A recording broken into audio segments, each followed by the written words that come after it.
Thereafter, the defendant immediately informed the plaintiff about the said dishonor of the check via telephone and sent a legal notice under Section 138 of the NI Act through speed post, and the same was duly received/delivered to the plaintiff stop.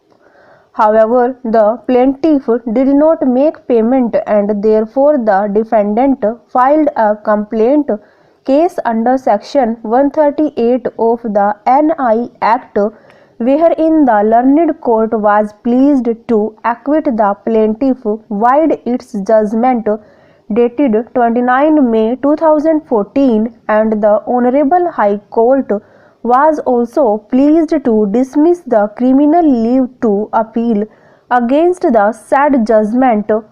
It is further stated in a written statement that the defendant sent a legal demand notice for payment along with interest since June 2011 till its realization to the plaintiff, and the same was duly served and replied to by the plaintiff. However, he failed to honor this commitment, and thus the defendant was left only with the remedy to file suit for recovery. Apart from this, the defendant has denied all the averments of the plaintiff and prayed that the plaint be dismissed as being false, fabricated, and devoid of any merit. Stanza. The nature of the appeal process cannot be cast in a rigid mold, as it varies with jurisdiction and systems of jurisprudence. Whatever the protein forms of appellate process may take, the goal is justice, so that a disgruntled litigant cannot convert his right of appeal into breaking down the court system by sufferance of interminable submission after several tribunals have screened his case and found it fruitless.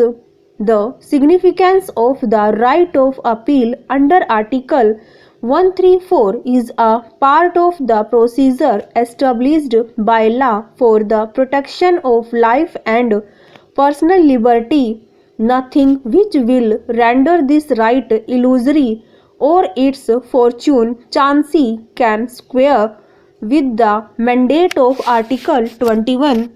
Stanza. When the High Court tries a case to sentence a man to death, a higher court must examine the merits to satisfy that human life shall not be altered without an appellate review. A single right of appeal is more or less a universal requirement of the guarantee of life and liberty, rooted in the conception that men are fallible, that judges are men, and that making assurance doubly sure before deprivation of life or liberty comes to pass, a full-scale re-examination of the facts and the law is made an integral part of fundamental fairness or procedure.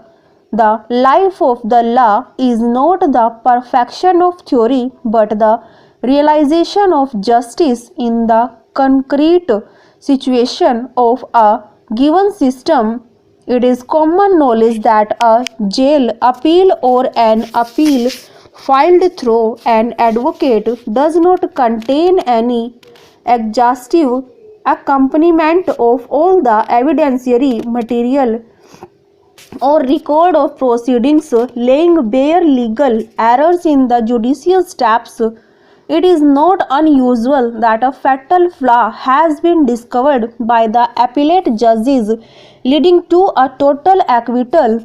Such a high jurisdiction as is vested by Article 134 calls for an active examination by the judges, and such a process will be ineffectual essay in the absence of the whole record.